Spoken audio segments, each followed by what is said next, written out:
Welcome back to the Mario Mancini Show.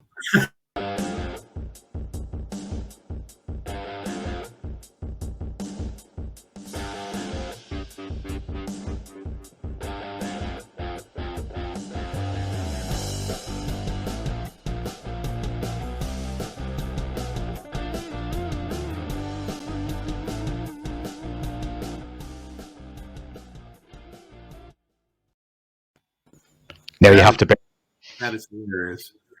You have to bear in mind I made that about 20 minutes ago, and I was trying to figure out what we're going to do today. That's just hilarious. That's laughing. It's crazy. We've got a little ticker now at the bottom of the screen there, the Mario Mancini Show. Yeah. We may as well. That's insane. If you're going to be appearing on a monthly basis, I think it's only fair that you have your own kind of slot here, if that's what you want. Listen, there's stuff always happening. That's why there's never a dull moment with these going with Scott Wilder to these things and re kind of circulating into this world of professional wrestling. So it's like I got something. I was able to address something that's been bothering me for the past, 38 years, you know what I mean? So, or 30, actually, no, about 35 years. I got to address that, and that's over with now. And I got to shake hands and straighten out a misunderstanding with another guy. And so there's always something to tell. There's always something going on, so, why not come on here and tell you about it? You know what I mean?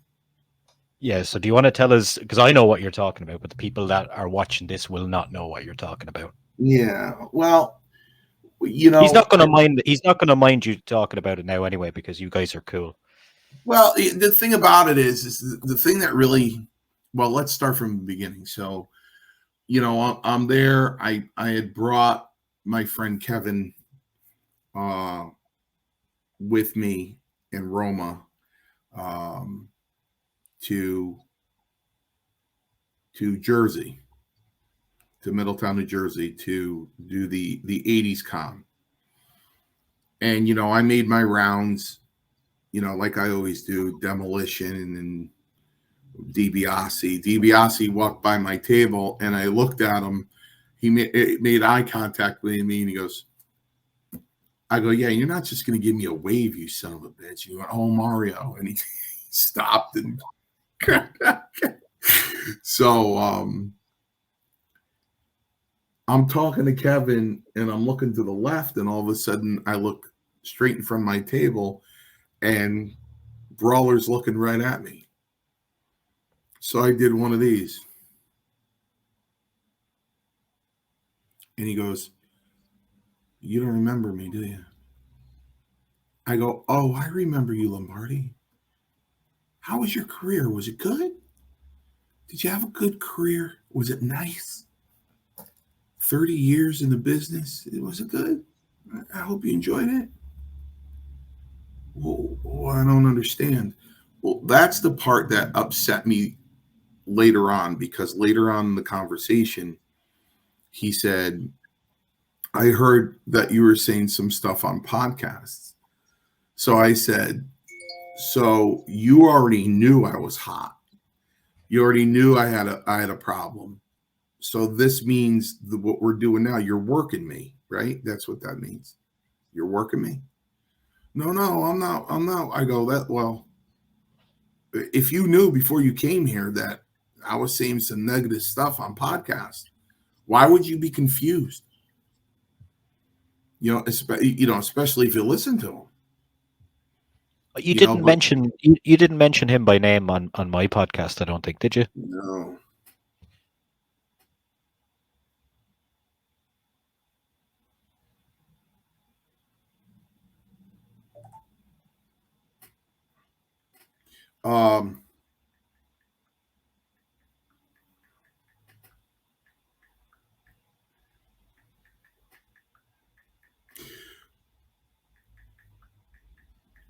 No.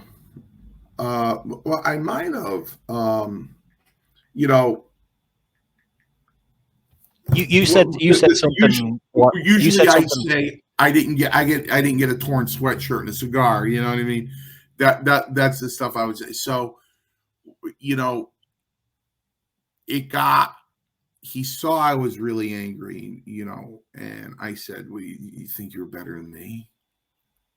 Mm-mm, no way." You know, I said, "Here's the thing: you had Patterson, I had Strongbow. All right, but a lot more was said, and he was really nervous. He got really nervous and visibly nervous. So somebody had come and interrupted him, like, "Hey, Steve, how you doing?" And he kind of looked away from me for a bit, and I looked over at Kevin, and I go, "Should I let it go?" And he looked at me and said, "Brother, you got it all out, man." And he's upset about it. I mean, I let it go. So the guy walked away. That took his attention, and you know, he looked back at me and he's like, I go, "Steve, I'll tell you what. I'll tell you what." I got up from my table, went around my table to where he was standing, put my hand out, shook his hand, gave him a hug. I said, "It's fine." And while I was hugging him, he goes, "What did you expect me to do? Don't give me the break, give it to Mario?" I go, "No, that's not the point.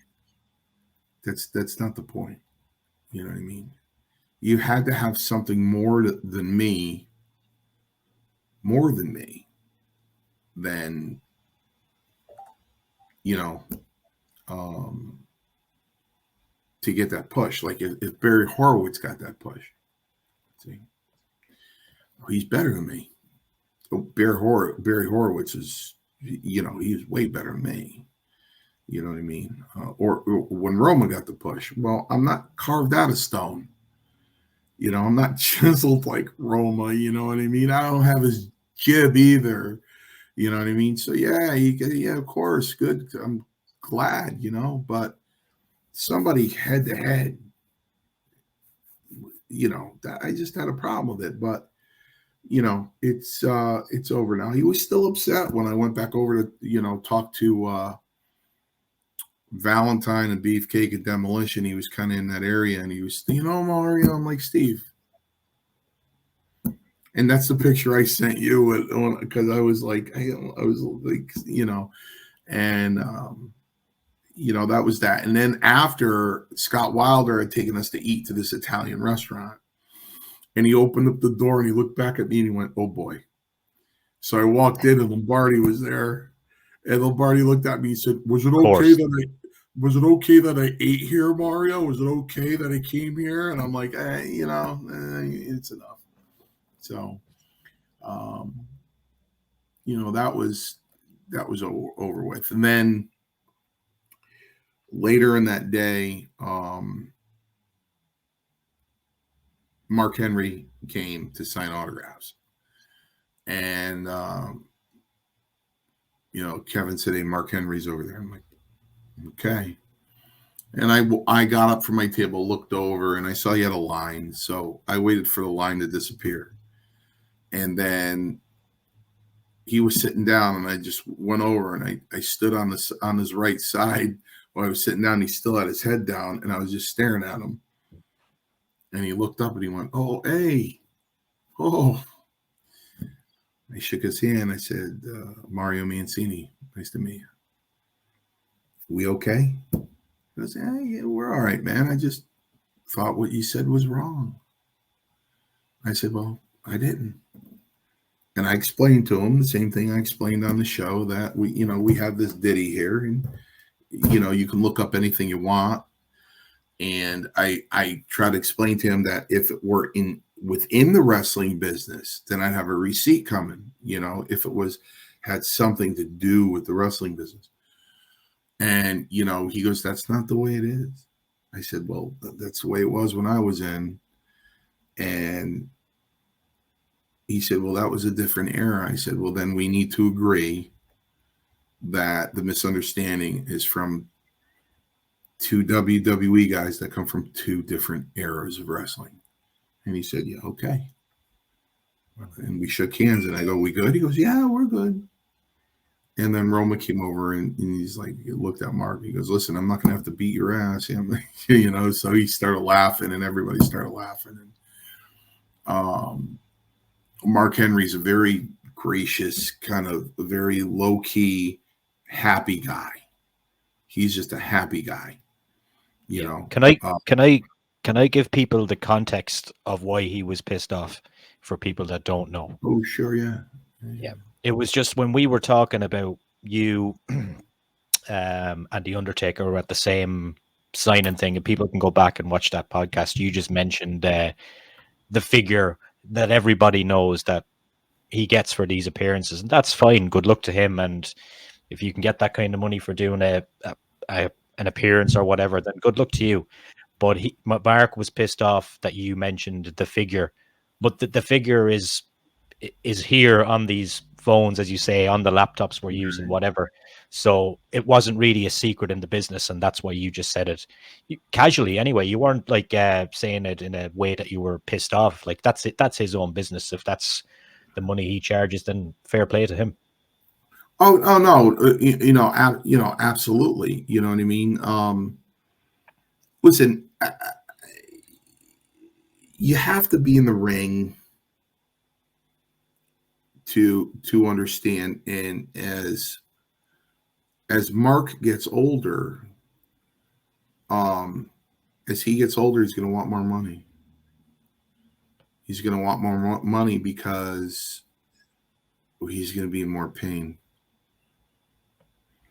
And as he gets older, he's going to realize his contributions to the wrestling business, which are huge. Huge. I mean, you can only name a couple of guys on one hand that had that much influence and kind of guided the course of the wrestling business. So we'll leave the 60s and 70s out of it, even though, you know, my wrestling hero is Bruno San Martino. Back then you played to ethnic backgrounds. So, you know, New York City was, you know, predominantly Italian, you know, so Bruno, not that he wasn't deserving of it, because, you know, he was the only guy back then to bench 565. He's an enormous person. You know, he gained the popularity and sold out Madison Square Garden. I don't know how many times. You know, the Italian population was behind him, but it, you know, at some point in the 70s, Pedro Morales became the heavyweight champion, and he attracted the Spanish people. It's not like that anymore. So when you talk about people who guided the course of the wrestling business, you're talking about Hulk Hogan. With Hulkamania, he guided the wrestling business. You know, Shawn Michaels. You know, you're talking about The Rock. You know, Stone Cold Steve Austin, and The Undertaker. Those guys in particular, Hogan.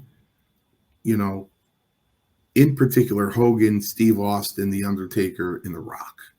They actually guided the course of the wrestling business. So, you know, he has the right. He has the right. And as he gets older, he's going to look back and see what he did, and he's going to come to a point where, you know, I said it years ago, but Roma said it just last week. And I think it comes out of everyone's mouth that did it was, I can't believe I did that. You know, I really can't believe I did that.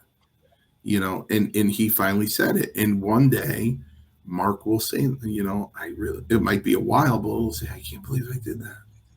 You know, because the more you stay out of the wrestling business and out of the mainstream of the wrestling business, and you kind of blend in with life, and the rest of the people, you kind of get used to it, and then you look back at what you did and like, wow, because it's a way different life. It's a different life. Um, so yeah, I wouldn't deprive anybody of anything. I mean, I watched a video of Hogan walking into his bar. Um, he was just hunched over, limping. Yeah, that was only a couple of weeks ago, and now That's right. the rumor is that well, this isn't a rumor, but Ric Flair is coming out of retirement, and apparently the Hulkster is going to be fighting him. What do you think about that? Uh, even though it's a shoot, you know, I think of Muhammad Ali against Larry Holmes in 1981. I think of Larry Holmes against Mike Tyson. You know what I mean? I don't think uh, I don't think it'll be very good. Here's let me give you an example. I'm running the first ever hardcore PAPW hardcore show on June 29th. That means, Maurice, there's going to be a lot of color in that show. PAPW has never had color before. We're rated G. No swearing, vulgar gestures, nothing like that. So I decided as the owner to come outside the box, and throw a hardcore show. And I got Andrew Anderson come in with Kevin Sullivan as his manager, and H.C. Loke is coming, and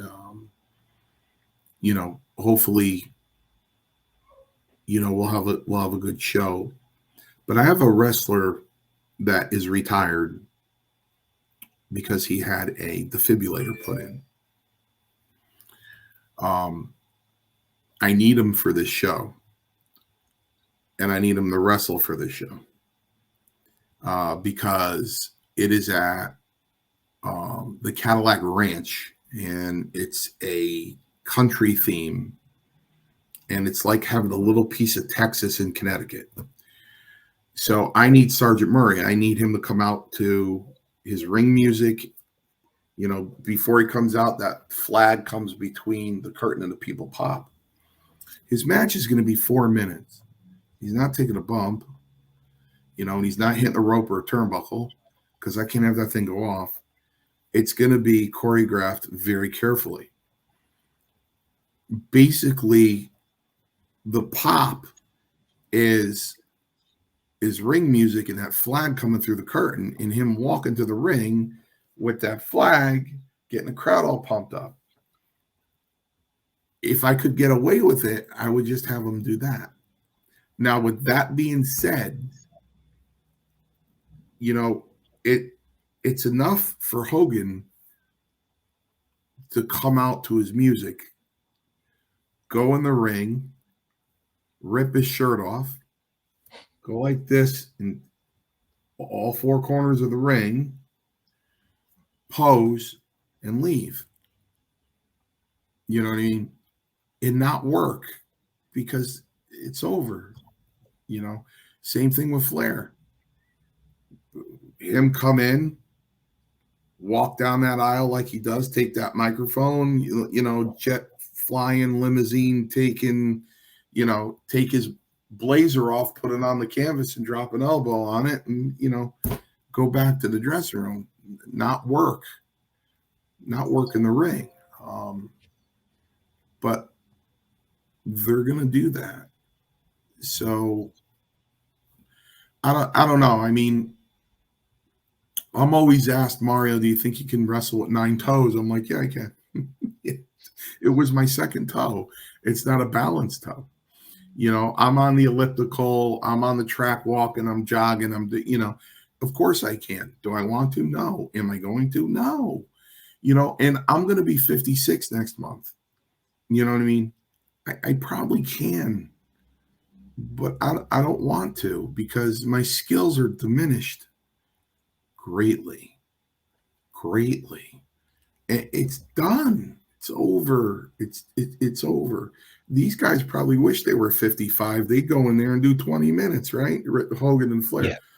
Because you seen what Stone Cold done at 57 there at WrestleMania. I don't know if you've seen his match with Kevin I Owens. did. I It did. was I great did. for what it was. I did catch the stunner with Vince on the end. Oh, that was the next night. That didn't go too well, that one.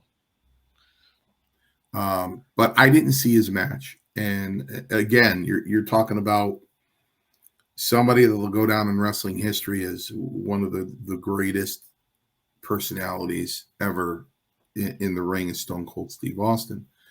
Again, he's another guy that could just go out there, the glass breaks, he walks out, does a couple of hell yes, and, bangs a couple Stunners of beers everybody. together. Yeah, bangs a couple of beers together. And hey, listen, Maurice, you're not wrong. So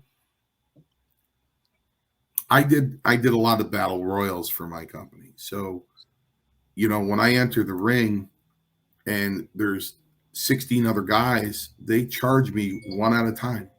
One at a time. One at a time. Like a headbutt, one at a time. They take a bump, all of them. They were all on the canvas at once, and I was the only one standing going, So I headbutted all of them.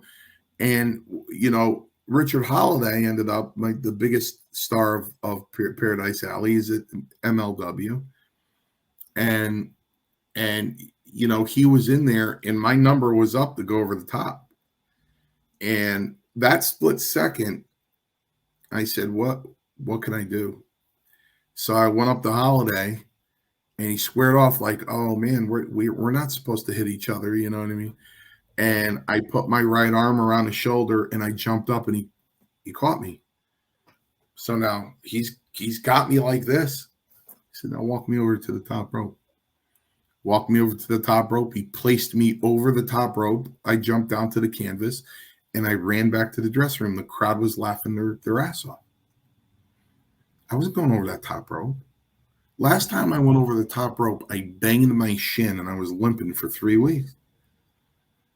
And I used to go over that thing like nothing. I used to answer the phone in the gym. The ring was in the gym. When the front desk phone rang and it was for me, and the guy at the front desk said, Mario, you got a call. I used to go over to the top rope, land on my feet, and walk to the front desk and get the call when I was 22 years old. No, your abilities diminish. You can't, and God forbid one of these guys die in the ring. You know what I mean?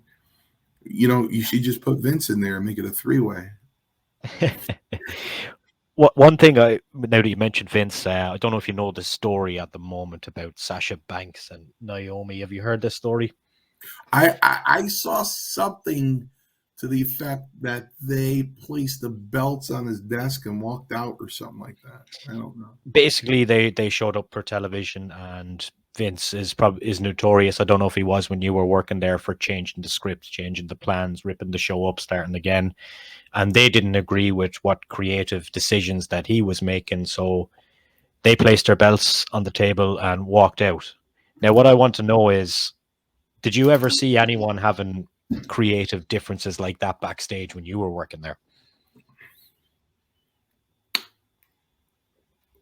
When I was there, none of that existed. Okay, so let me educate everyone. When I was in pro wrestling, Howard Finkel, Vince McMahon, Jay Strongbow, Gorilla Monsoon, Arnold Skolin, a few other guys would sit in a room, Pat Patterson, and they would come up with storylines and angles here, and then they would communicate them from here. There were no piece of papers.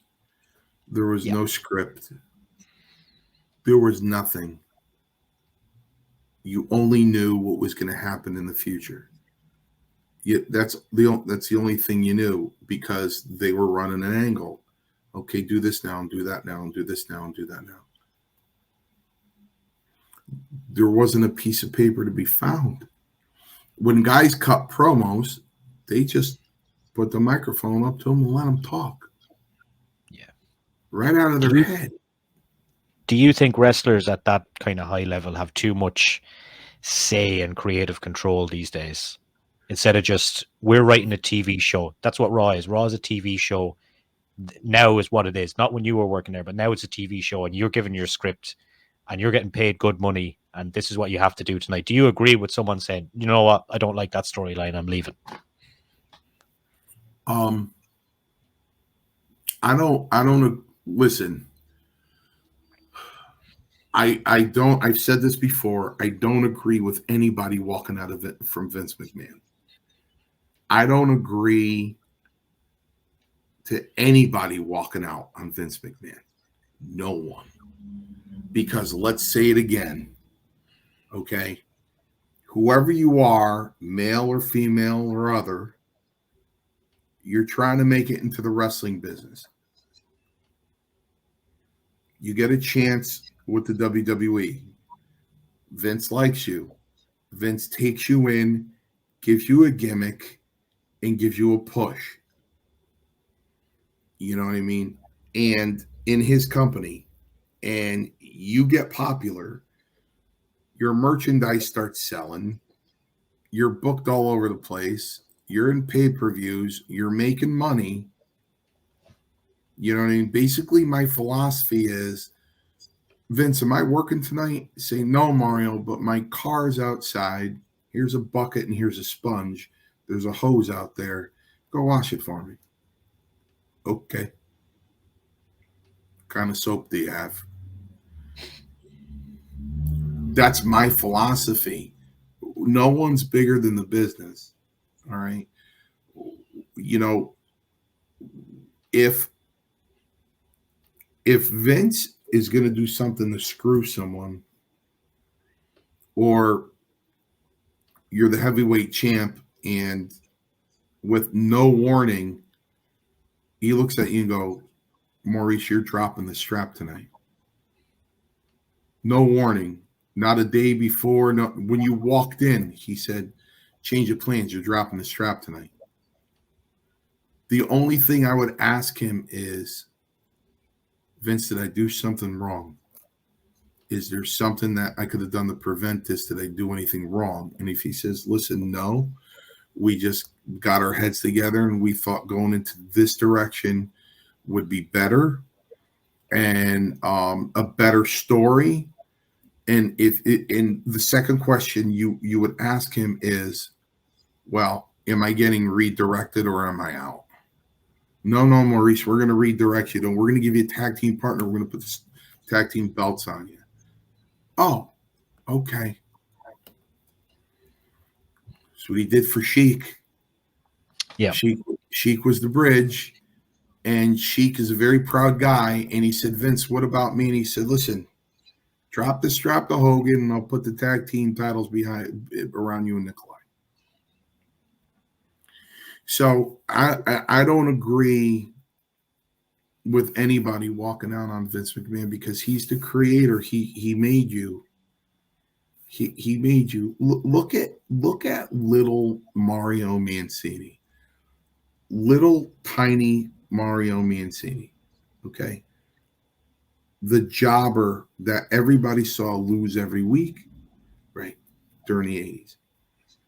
Those guys are coming up to me at my table and smiling, going, you are my childhood.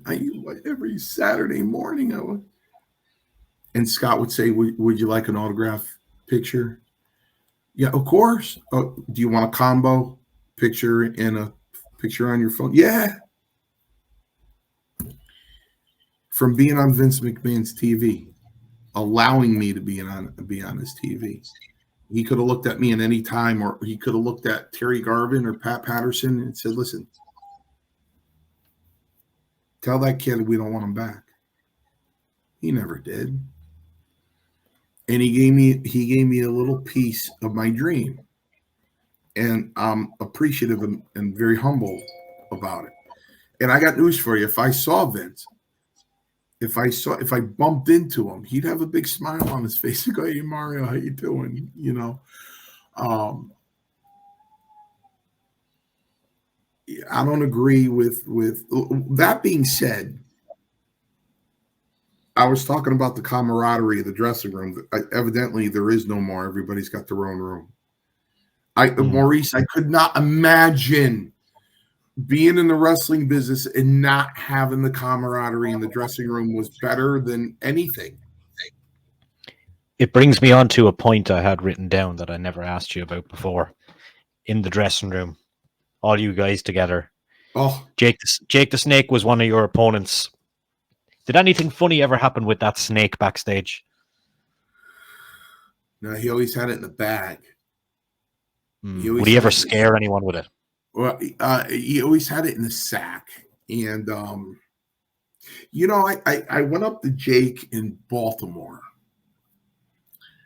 and I shook his hand. He goes, "Mario." I go, "Jake, you okay?" And he had the oxygen on. But let me tell you something. He looked fantastic. He looked fantastic. He had good color, well groomed. He had some weight on him. Looked great. I go, "You sure you're okay?" He pulled his oxygen down and he looked at me with that Jake look and he went, "Some people were trying to have some fun at my expense, brother." I said, "That's all you have to say.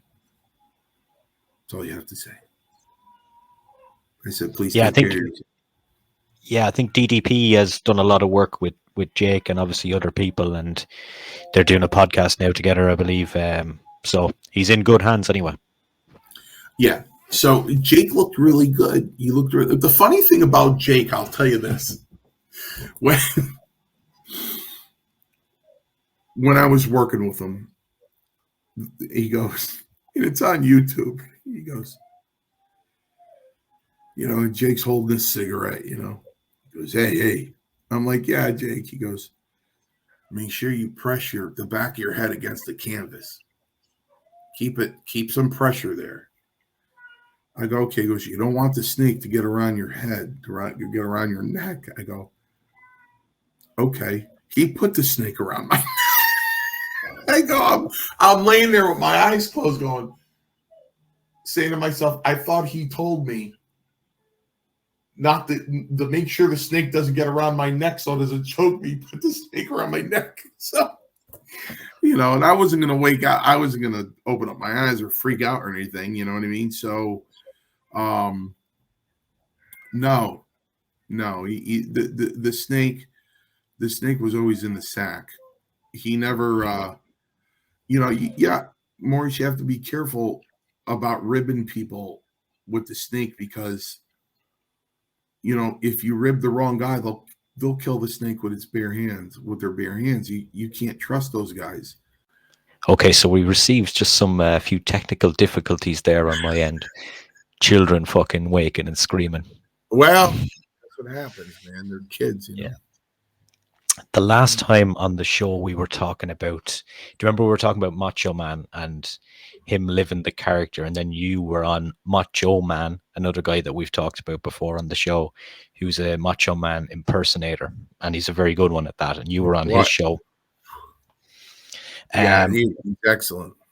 Yeah, another person came to my mind when we were talking about that living the character. Now, I could be way off, but what about the Honky Tonk Man? No. No, completely different.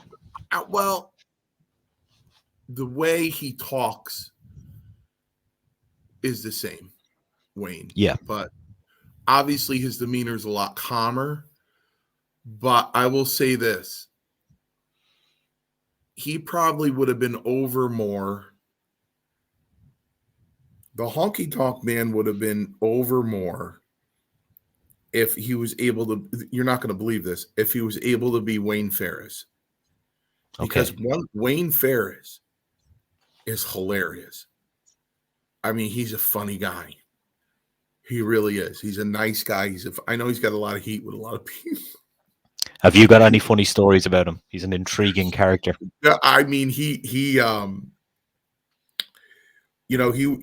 does a comedy routine with him in Valentine. And I was in the room at the New England Pro Wrestling Hall of Fame, the Fan Fest, and they had a comedy show after the Fan Fest, and I just sat in there and watched, and he just picked the living hell out of me. He's saying stuff, and I just laughed. I have a big, huge laugh, and I just bellowed right through the room.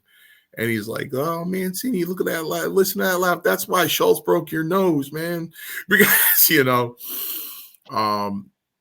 he's just a funny guy. If they let him just be Wayne Ferris, I think he would have been over more than the Honky Tonk Man. You know what I mean? Because Wayne truly was a character. I mean, he was a bizarro Elvis Presley. You know what I mean? So he went out there and he shook his hips and he wheeled his guitar. He was a character. He was an exaggerated character. Like Jake the Snake Roberts is a character, but he's like a Sam Elliott character. He's like cool, collective. He's like, always smooth Jake, you know what I mean? Where Honky was just, he had to wind it up, and, I just think he would have been a lot funnier if he was just Wayne Ferris. I mean, he just, he just like talked to the boys and laughing with the boys and but at the same time, he was a really staunch businessman because, Wayne knew what was going on around him. He was aware of his surroundings. He knew that, and there were a lot of guys like this, like, oh, this is never going to end. This is never going to end. And then boom, it's gone. Guys like Wayne Ferris and Chris King Kong Bundy, they saved their money. They saved all their money. So, Wayne knew what was going on around them at all times. And he went with the program and he did what Vince wanted him to do, especially when Warrior took the belt from him. It was, he was Mario Mancini that night, So, he didn't like it, but he went with it. I think, Wayne was another guy who took pride in his work. It was very important that you work with Wayne and he worked with you and no one got hurt. And everybody knew the business and what was it about and what the goal was. And I think he would be upset if he worked with somebody stiff because, back then, if you didn't work, you didn't get paid. There were no guaranteed contracts. Mm-hmm. So, Wayne's a good guy. He's a funny guy. But at the same time, he was serious business guy. I always have great conversations with him when we see each other. He's one of my favorite guys, even though he's got a lot of. I walked up to him in the lobby of the hotel in Rhode Island, and I said, "Brother, you got me laughing on that YouTube. You got me laughing." He goes, "This was like 2000, maybe 15 or 16." He said, "Brother, I had to stop doing them. I stopped getting bookings. People were so mad at me that they stopped booking me. So I had to stop doing it. I was getting too much heat, Too honest. Well, yeah, I mean, he stopped doing them, but I think he had a lot of balls to go on there and do those shoot videos like that. Yeah. I watched all of them. I couldn't I got addicted to them. I couldn't stop watching them, because a guy like me, Maurice, you got to know. If I'm sitting in that room with you after this podcast and we go on YouTube and watch a shoot video, from, uh, Tito Santana. And you're going to sit there and you're going to look at me and say, is he telling the truth? So not a lot of people have that. So what comes out of Wayne's mouth, people are going to believe it or not going to believe it. But if you were there and you hear what comes out of his mouth, you go, son of a bitch, you're right. He's right. I remember that. Yeah, I remember that. He's right. He's right. So do you ever remember anything funny happening with him when you guys were working together?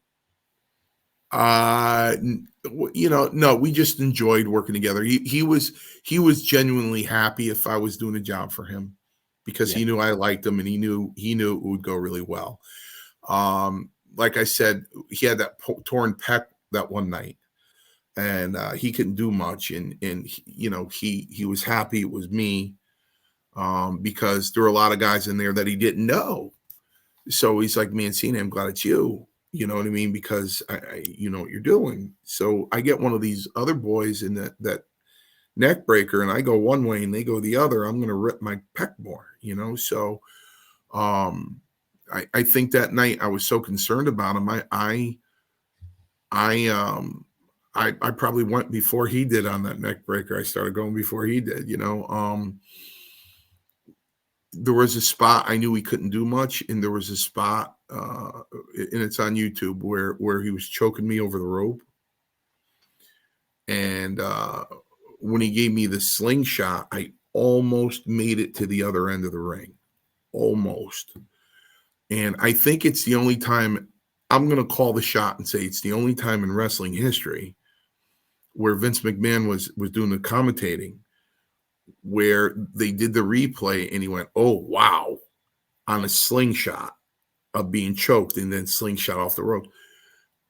I don't think anybody had ever got an, oh, wow, from getting pulled off the ropes, slingshot off the ropes. But I wanted to make sure that I flew a mile for Wayne, because I knew he couldn't do much. And I wanted to make him look strong, because that was my job. And by that time, I embraced it. So, I was really happy to do that for him. And evidently, Vince was happy too. So, he like I said, he was just, he was just a good guy. I never saw him in many ribs or anything like that. I mean, he liked to joke around. But, physical ribs I've never seen, but he would just like to joke around, You mentioned a few things there that kind of tie into my next point. You mentioned YouTube, you mentioned kind of doing a job and whatever. And I recently seen on Don Morocco's podcast, he was very open and honest and about like giving guys like yourself credit. And I seen actually your comment underneath it, and it was a nice comment as well, just kind of saying what you learned from him and thank you and whatever. What does Don mean to you? He means everything to me, Don Morocco, and he knows it. He's another one of those guys that made you feel in. There were guys in there, even though you were in, they made you feel out, because, you weren't over, and, you were doing jobs. And so even though you were in there, they made you feel like you were out. Don wasn't one of those guys. And, you have to remember something. I started watching Morocco in 81 when he came into the territory. And I watched him going around with Backlund. I watched him live. I actually have pictures in a photo album of me being in the arena in 1981, taking pictures of him working with Backlund. And when I finally got in the dressing room and got to know him, to me, Morocco's the greatest heel that ever entered the business. Because, if you go from 1994 to present, you have what's called tweeners. You're right. They're heels and baby faces in one. People get They to act like, crisscross as well. they get to act like heels, but the people cheer them. You know what I mean? So, Morocco, I tell anybody, I tell my wrestling students that, of course, you got to learn how to do promos. I tell my wrestling students that if you want to learn how to do promos, you want to see the best promo on ever in the history of wrestling, watch Morocco's promo in the locker room at Madison Square Garden just before the cage match with Jimmy Snuka. Just before the cage match with Snuka. That is the greatest promo I've ever seen. And Don Morocco knew how to wrestle. You know, again, I'll say it again. You know, if people hear that and go, okay, you know how to wrestle. No, that's not the only thing I mean. What I mean is we broke into the wrestling business where, believe it or not, back then, your mechanics in the ring meant everything. You know, if you were sucked in the ring, you were gone. You were gone. You needed to be a mechanic in the ring. You needed to be a good wrestler, or else you were out. Now, nobody can care if you're a wrestler. If you look good and you got a good gimmick and you can talk well, you're in. You know what I mean? Regardless of your wrestling abilities. It was just the opposite back then. So guys like Don Morocco, guys like Bill Eadie, you know, which I just told Bill in Baltimore. I said, listen to me. You are the best technical wrestler I've ever seen in my life. He's the best that ever lived. He is the best wrestler I've ever seen. And I sat down with him and Barry because I had brought them cheesecake. I brought him cheesecake to Baltimore. I put the stuff on dry ice. So Did you made it yourself? Yeah. oh yeah, I make 46 different flavors of it. Yeah. Yeah, I've seen some So online. oh yeah, so I sat there and I said, I'm going to mark out to you for a minute. I said, I saw you as the Masked Superstar live against Backlund in New Haven.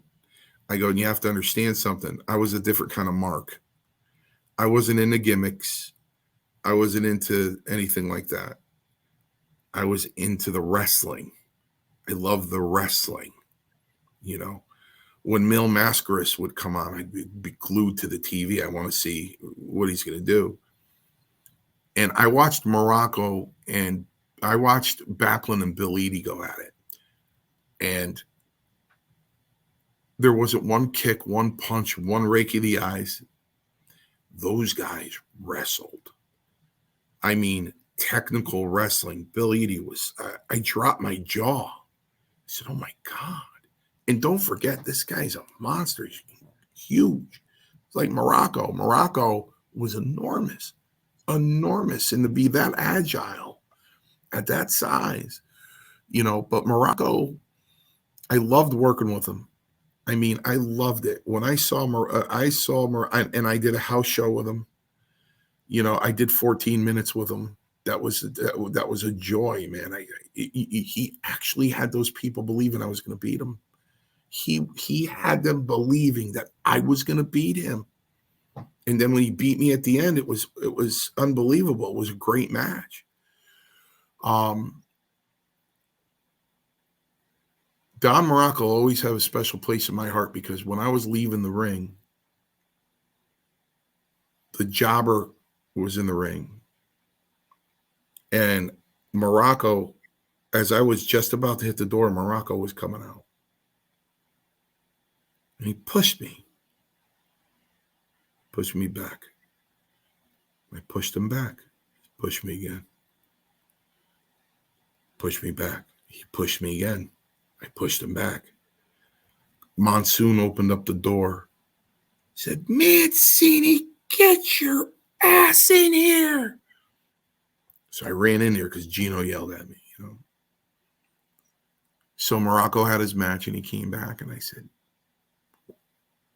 what were you doing?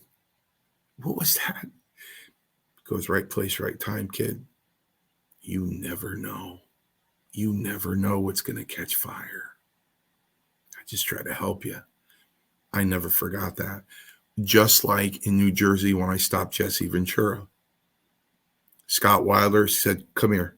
And he walked me up to Jesse. Jesse went, Mario, how are you? I said, I got to talk to you later. He goes, about what? Talk to me now. I said, I've waited years. I could never get you alone because you're too busy. I said, but I've waited for years to thank you. He goes, for what? Wait till you hear this story. He goes, for what? I said, I was in Brantford, Ontario, and I was working with Big John Studd. And it was before WrestleMania 1 and the $15,000 body slam competition was going on. If you could body slam John Studd, you have 15 grand. So I go up to John, which very humble, quiet man. And I said, John, we're working together. And he goes, I see. He goes, Mario, I can't go out there. I can't. My back is locked up. He goes, I need a big favor from you. And I said, okay. He goes, can you get up on my shoulder by yourself? I said, John, I need timing. I need timing. I said, when you hook me for that backbreaker, if you can just give me the tug, I'll go right up. But I can't go up just bent over with your arms around me. It won't look right. If you just give me a tug, I'll go right up. Okay. For that, you're going to get me up the farthest anybody's gotten me up. I go, come on, man. He goes, no, you're going to. So we got in there and he gave me a turnbuckle and he came charging in and I moved. He popped out of the turnbuckle. I got him up here. The whole arena went, whoa, and I dropped him and I sold my back. He was too heavy for me. And the announcer that was announcing with Jesse started laughing. And he said, oh, Jesse, what was Mario Mancini trying to do? And Jesse turned around and said, he was trying to body slam Big John Studd for $15,000. And let me tell you something, he got the big man up a lot farther than I ever thought he could. I said, Jesse, a guy in my position, I couldn't thank you enough. I go, that meant everything to me, a guy in my position. He goes, Mario, do you know why I did that? I said, because the guy next to you was never a wrestler and he's laughing at one of the boys. He goes, no. He goes, do you remember Omar Atlas? I go, of course. I know. I remember Omar Atlas. He goes, he was my first professional wrestling match I ever had. The promoter came up to me and said, guys don't win their first wrestling matches. That doesn't happen. And you're not winning yours. Omar's going to beat you in the middle. And Jesse went, okay. Jesse got a lot of heat out there in that match. A lot. So he slammed Omar coming to the end of the match. He slams Omar and Omar looks at him, up at him. He goes, now back then, if you're thrown over the top rope, you were disqualified. If you threw your opponent over the top rope. So Omar looks up at him and he goes, amigo, throw me over the top rope. So Jesse picked him up and threw him over the top rope, and Jesse lost by disqualification. Instead of getting pinned in the middle, he kept Jesse alive. He goes, so anytime you guys get in that ring, I do anything to get you over because of Omar Atlas. And he goes to walk away from me. Jesse turns around and he goes, amigo, throw me over the top. Never forget it, Mario. I said, great story. That is a great story. Yeah, we always seem to have great stories when you're on the podcast. So now that you have your, now that you have your own show, this is Mario Mancini, and you're on Cheapy. Yeah. I was thinking now that maybe if we can work together, we might be able to get some people on that you've worked with together. And that could be an interesting dynamic going forward. Yeah, it could be. Yeah, I would love to do that. Yeah. We'll keep everyone guessing on that one anyway, and we'll see what we can come up with. is Scott Wilder still booked to do a show? Well, he never answered my text, so no. He's kind of a shy guy. Some We'll heavy we'll stuff. we'll Heavy get him. stuff. We'll get him. We'll get We'll him. we'll get him to tell us about the stories of this man going to conventions and causing trouble all over the place. Yeah. What have you got coming up anyway? Have you got any other conventions coming up before we sign off here? I have July 23rd, Roma, myself, and Danny Davis. Scott's taking us down to Hamburg, Pennsylvania. I don't know what's between that. I know Thanksgiving weekend I'm going to be in North Carolina. And I know Scott wants to book the entire week in California for WrestleMania to go to different autograph signings next year. So I'm sure he's going to have something in between that. As far as Paradise Alley, we got that show on June 29th at the Cadillac Ranch in Southington, Connecticut. And, hopefully things go well there. But, I have to travel with Davis because I had you on in the car live. You know what I mean? Yeah. He was having none of this show. I'm not going to some guy's mom's basement. It's a conservatory. It's not a basement. It's a child's playroom.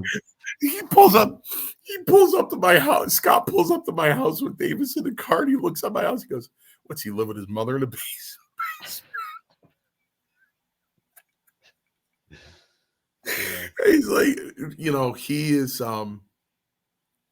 Danny Davis he got mad at me, I said, because I used him as an example on the podcast when I was talking about respect. I said, I used you. I said, Danny Davis will beat the living daylights out of you. You don't mess with him. And did he see that? No, he didn't see that. He goes, "Oh, of course you had to bring up my name, right?" I go, "Danny, it was in a positive way." So now, when they drop me off, he goes, "What are you going to go in your mother's basement and do a podcast?" I go, "No, I don't know. For some reason, these podcasts irritate him." But I tell you what about Danny, and I would say this to his face, so I'm not saying anything wrong. If Maurice called him up from Cheap Heat and he said, "Danny, I want 40 of your books. I'm gonna Venmo you the money and the shipping. You send them to Ireland for me, okay?" You go, "Okay, and can you do my podcast?" You go, "Sure." Let me tell you something. Anybody could say anything they want about that guy. I thought what he was doing was a little over the top, but Maurice, let me tell you something. We were sitting at that table in Baltimore, and he held up his book and stood up, and he started screaming like a hot dog vendor. "Free autograph when you purchase a book. Free autograph." That son of a bitch made a lot of sales from doing that. And at first I thought it was ridiculous. No, that he sold really well by doing that. Just to hold it up. "Free autograph with a purchase of my book. Free autograph with a purchase of my book." People would come. Maybe if I purchased the book, he might come on the podcast. Who knows? Maybe, but I'll definitely. I booked him for the 29th at the Cadillac Ranch. I said, "I have to have you there," and he goes, "What am I going to do there? Am I going to referee? What am I going to do?" I said, "No, I just want you there to listen to my guys, listen to the dressing room. I want you to watch the matches. I want you to critique them, critique my referees, and be just like an agent that night, and just school these guys. And so they don't only hear it from my mouth. Maybe if they hear it from somebody else they don't know at all and go, gee, that's what Mario and Roma say, maybe they'll finally start to get it. You know what I mean? So I want him there. So I'll nail him down. Before I give him his envelope, I'll hold it up in the air and go, I'm only going to give you this payday if you agree to do the podcast. So because let me tell you something. If Davis does his podcast, if Danny Davis does his podcast, he'll eclipse my views. He will. He'll get 20,000. He will. He's just, entertaining. He's a fun guy. He's a funny guy. And at the same time, you have to have a lot of respect for him because he broke into the wrestling business when he was 16 years old. You know what I mean? So, and I'll put the link to buy Danny Davis's book underneath the description of this video. yeah. Listen, now you're gonna make me calm. Now you're gonna make me calm tonight and go, listen, you son of a bitch. I just got off. Oh, you did another podcast. Go to your mother's basement. Oh, Mario, it was a pleasure to have you on again today, man. Yeah. I look forward to next month, and we'll come up with a plan for something cool. We will. We're gonna have to put our heads together and come up with a really good plan. I'll try to snag somebody and come up with a really good plan. Pleasure as always, man. Talk to you soon. All right. You got it, brother. Thanks. All right, man.